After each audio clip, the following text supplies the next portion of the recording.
Hey guys, this will be video 6 for the 50's Goldtop Les Paul replica using Stuart McDonald templates. And primarily in this video series, I'm just going to talk about layout and trust the channels and stuff like that. This should be a fairly short video, but I am going to get a little bit detailed when it comes to some of the layout and some of the things you want to consider. And then I'm going to talk about the two different options as to how you could cut your wiring channel there, whether it be with a router or by running a really long drill bit, which I've already kind of introduced in the front end. So let's get the annoying out of the way first, the tap tone. And it's a little bit darker, primarily because it's got a horrific cut right down the middle. And until I get this nice little fillet epoxied in, it'll go in like this, facing that direction. When I get that fillet back in, that'll reconnect the top. So it's going to be, I would say, not muddy, but considerably darker. But fortunately, it's still fairly bright right here. So 3, 2, 1. Got your earbuds out or volume down.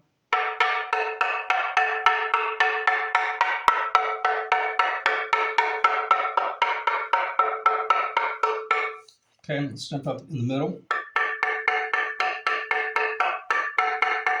Nice and bright, even right up to that route. So that's primarily because it's also solid. So it's staying nice and bright in the middle, even with that route down the middle. And what's really interesting about the fact that it is still staying bright, I actually took out about another 1/8 of an inch in the depth here. And I took about a 1/16 of an inch deeper in the depth right here, and took almost an 1/8 of an inch deeper in the depth right there, primarily because I needed to make certain that I had to be able to access the the wiring channel there. So anyway, so in other words, it's lighter and still staying bright, which is really exciting. So, but before I did that, I was very, very close to, well, let me go ahead and weigh it. And then I'll clarify that I was very close to cutting the that channel, just drilling it. But I elected to go with the original Gibson location and just route it. Okay, so we go. Okay, I'm on pounds, and I'll just put it up here. 4.774 pounds. Is that in the camera? Should be. 2,165 grams. So it went from, what was it, 4.9 something pounds the other night to 4.774 after I went a little bit deeper on these routes. So it's amazing when you're working with a really dense, heavy board, it doesn't take much relief in order to carve off some weight. So that's very revealing. And I had never really even thought about that until I started working on this guitar body. And if you want to know the truth, I probably wouldn't have even thought about it unless I was making the video series, because I've noticed that a lot about doing these videos. It forces me to try to explain myself. And I'm not going to apologize for being long-winded, because I know a couple of the guys complained about the last video, and it's kind of funny. You know, you're getting older when stuff like that happens and you don't really care. It doesn't bother you. And I appreciate that, because if anything, it kind of keeps me in check. But what was really interesting about this whole process of when I started talking about, you know, weight relief, this, that, and the other, and then just right out of the blue, it hit me, well, the fact that this thing's so heavy, when we take out that mass right there, we're taking out a lot of weight. And that's exactly what's happening by just taking out a little bit more here, a little bit more there. It's really carving the pounds off of this guitar and still maintaining its tap tones. That's where I'm going with this. So let's talk about layout, and let's talk about what you do before you pull the trigger on a tool. This is probably one of the most critical considerations, is the location of your bridge And this is primarily the reason I changed gears, because had I've drilled in the location that I was considering, I would have basically been going so close to the stud location on that bridge. Probably would have hurt the tone, because it's not like you're drilling an 1/8 inch hole here. You've got over 5 or 6 wires going through this channel up here, and they start taking up a lot of area. And if you ran that wiring channel in a different location from what was historical, you very well might lose the guitar as far as the true tone. So I've already done enough chambering as it is, and was already teetering along the lines of screwing up. And I think that very well probably would have been a major mistake had I drilled a big uh, 1/2 inch hole right alongside that stud location. So that's what prompted me to go back to the Stuart McDonald templates and just rely on that route right there.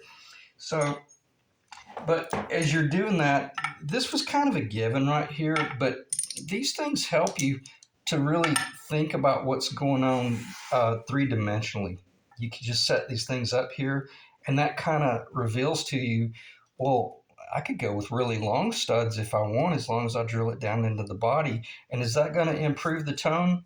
Uh, You'd be splitting hairs.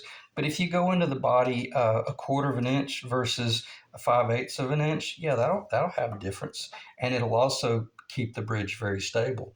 So by doing these things like this right here, you start to realize what might be on paper or what might be on the template might not necessarily be the best for the real world application. And where I'm going with this is this. I personally think, I don't know if this is original to the 50s design, but that's a chintzy little hole. And I started out with this location, that size hole on Ethan's 55 replica, but I opened it up about 1/8 of an inch. In other words, this one's bigger, and it's cool when you've got this item in hand, you realize just how much it projects out, and now I've got much more clearance. So if you've got these items in hand, then you can lay them up on the guitar and start thinking about how many wires will be going down this channel. You'll have that pickup wire. This pickup wire will have to come out here, and then you've got I think you've got 5 wires going up to the 3, 4. You got 4 wires going to the three-way, so you got 6 wires in that channel, and that's what I meant by I wouldn't have wanted to put that channel down here. Probably would have lost the tonalities of the guitar, or the tonality of the guitar. So by doing some of this cowboy layout, you start looking at limitations and what you can work with. And then I'm not really sure why they do this, but they drill a really enormous size hole for the output jack, and the I restored an 80s Les Paul Custom that had horrific lower bout damage, and there's a part of me that has to wonder if it didn't break right there because it was so thin around that drill out location. So, am I going to drill this one out as big as original? I don't know. I'll cross that bridge later on. But I'm glad I'm going off the cuff here, because one thing I will say, I'm going to drill that last, because it will just guarantee that if I'm up here doing major route work and I'm looking at everything from overhead, that I don't run the risk of this bearing traveling along and then all of a sudden dropping into a hole that I forgot to cover up. So just try to keep that in the back of your mind. Anytime you're getting ready to pull the trigger, and when you're getting ready to do binding, excuse me, you're primarily so focused on the router bearing, the channel, the depth, the height, the this, the that. You get so focused on everything that you're doing that you forget to look at the simple things. And it's those simple things that will cause this monster right here to come across and just bore up into the body. And I've done it before. about 18 years ago. I did it once, and that was the last time it ever happened. So think about those things. Think through your job, and it'll save you a lot of grief. All right, what time are we? 10 minutes. I'm going to try to keep this video under 20 minutes because they upload so much faster when they're under 20 minutes. But what else should I talk about? Let me just look at my notes here. Wiring channel options, layout and verify, drilling output jack after binding. Really kind of already covered everything that really needs to be considered. But if you were going to be stubborn and drill this location or something, you might want to consider moving this output jack over ever so slightly. But yeah, I tell you what, let's keep talking about this, because here's something you need to consider. When we're building this guitar and we're using Stuart McDonald templates, and where I'm going this is, don't change a good thing. And because that channel is in a certain location for a particular reason, and we'll cover this this cascading Grand Canyon right here in a little while, because I know a lot of you guys are thinking, how in the world are you going to get wires to go down here and hit that hole? We'll talk about that stuff later on if we have to. But sometimes don't change a good thing. And I almost pulled the trigger and did that when I was going to move this location, because I laid it out up here and I realized, wow, if I'm really cautious here and I go ahead and drill this hole, I'll be able to get that drill bit right up against the edge, the side wall, and I'll be able to kind of split hairs and go right down the middle. And then I got to thinking, man, I'm drilling 14 inches, 15, 16 inches. And if something happens and this thing travels ever so slightly, I run the risk of getting up into that little route out area right there. Excuse me, I'm sorry. It's so dry in the basement. I have trouble keeping my throat from getting scratchy. But nonetheless, that's why I made the decision to just route the channel and go traditional. Okay. But if you were gonna do that, and there was something going on that you didn't have an issue with your bridge location, you could do some cowboy stuff like this right here, and just create a little channel that will guarantee that as you start drilling,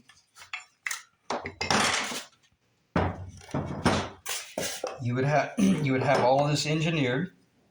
And if I'm not mistaken, this is probably a little bit thick, but basically you would have this design so that this is fastened in place, is not going to move, and then you're going to have your alignment here. You're going to have your end location, your target, and then your starting location, and then you're going to come out here and even clamp this to the table, and you'll start doing your drilling. It's kind of like an orthopedic surgeon would have a jig that guarantees that their drill bit goes into the bones. And we'll talk about that sometime, but for the most part, my left arm, I broke it completely in half in, I think, 2015. And I have 2 plates and 14 screws, and you can actually feel the heads of the screws. But I was talking to the orthopedic surgeon about, man, do you like sit there with a handheld drill and just drill this? He was like, oh, no, you have this jig that aligns everything and just guarantees that the drill bit goes in. And which is really, really intriguing, and it's pretty cool. If Vanderbilt, if that's not, if that doesn't tell you anything about Vanderbilt, I've still got full mobility and strength. So nonetheless, you can use that guide to get started with the pilot hole. And then once you get to the point where you stop, well, you might want to go with a shorter one and go a little bit further up in there. And then once you get to a certain location, you can typically trust it for the most part. One thing I used to think that you would want to do is start out with a thin bit, and travel up in there. But the narrow bits are far more likely to travel than if you just go ahead and start with like a minimum of 1/4 of an inch, if not 5/16 of an inch, and really get that initial path going. And then, because you're going to have to step up to, and you're looking at that going, wow, that's a monster. Well, that's not the final cut. That's only 3/8 of an inch. You're going to be going another 1/8 of an inch bigger than that. See what I'm saying? For that channel. See what I'm saying? So if you're going to start from here and end up right here, man, you're going to have a really, really good jig and a quality drill. And you're also going to need to know what the heck you're doing. So that's why I chose to just route it out from the top. So little cowboy jig if you have to. And this is great for doing like small stuff. Like for instance, up here, if I were going to come up here and possibly drill a wiring channel from this pickup to that pickup, but sell the body without any pickup routing being done, then I could go ahead and drill a hole all the way through the center of the body and just let the client know wherever you route into the body, you're going to find a little pocket in there by which you can fish your wiring through. So that's what I'm saying. You could start out with a jig like this right here, and that's where you would probably be transferring over to a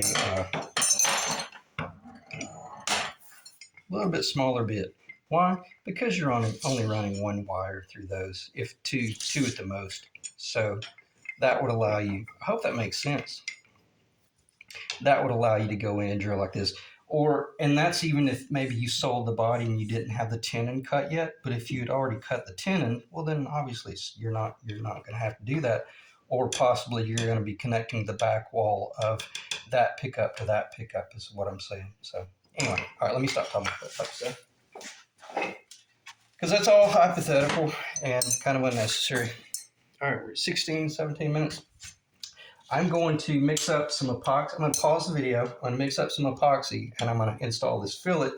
And then we're going to talk about how you prepare to glue the top on. Okay, I'll rock it through this a little bit while I'm waiting on the epoxy to kick. And this little brush is, I got this from Home Depot. There's a little 3-brush set. These are awesome for doing this because it's really good about once you dip into the lacquer, it doesn't drip very much, but there's an enormous amount of liquid there, and you can really just work it into all the areas that you need. And I may pause again briefly, but I just wanted to show you that it's really important that you go ahead and seal the bottom of that channel and then seal that as well. It's already dry. So anyway, that's why I love working with the nitro lacquer. It dries so quickly. But basically, you just, as Robert Benedetto says, a monkey could do this. Speaking of Robert Benedetto, if you really are serious about building guitars, I would strongly recommend getting his vocational DVD series. And I think they recorded them probably back in the 90s, sometime in the 90s. But man, the information is unbelievably relevant, and you'll learn so much about building guitars. Even if you don't build hollow body jazz guitars, just the principles by which he covers and the order of operations, man, you'll be leaps and bounds ahead of the pack. And I would really love to figure a way to try to meet the guy.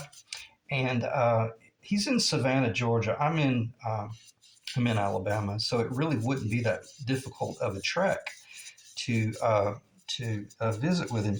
But I don't know. Maybe we'll see one day.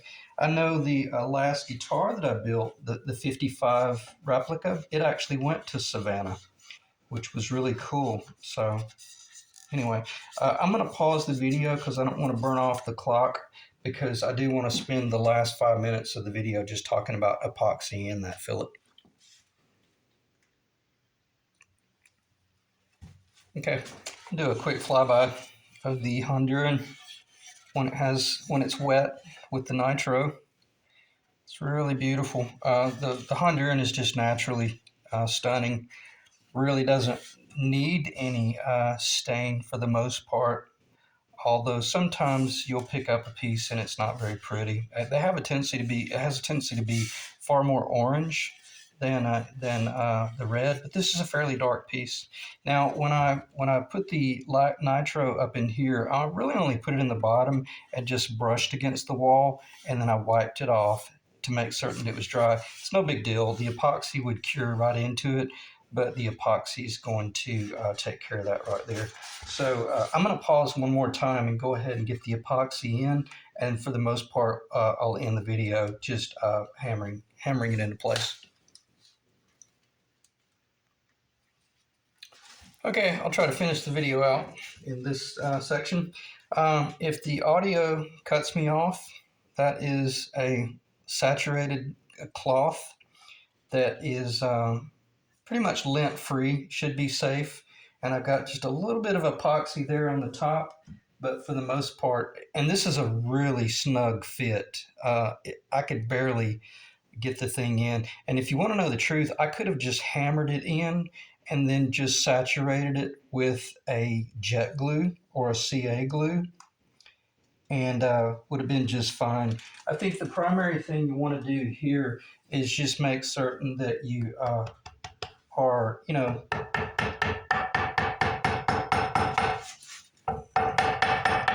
as far forward as you can, because the last thing you want to do is have a gap there and then you're trying to bang on it in its length.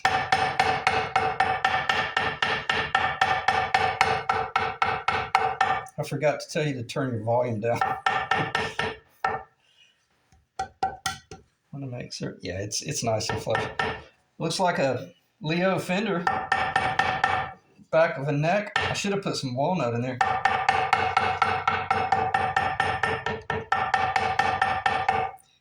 Better to be a little bit high than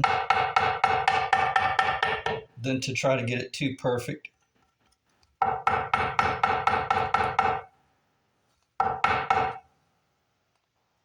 Pretty much flush. But then again, it doesn't matter, because I'm going to be epoxying the top on it.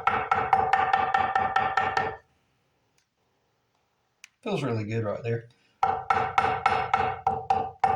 It's a little bit proud in the middle, but it's definitely not bent. I know that. That's a very stiff piece of wood. It's just that wood is not, I cut it on the table saw by hand, and it was pretty rough, but which doesn't matter because it's going to get sanded off anyway. So that's good enough. And then like a 12 gauge shotgun, man. And that's all it really needs. That just guarantees that you don't have any little crickets in there that break loose in the future. And then imagine that little cricket getting down in this cavity. You'd have automatic distortion, or you'd be drilling a hole in there and filling it full of expandable foam to shut the thing up. It just guarantees that you don't have any loose material in there. All right. So I'm going to end the video right there. Check the time.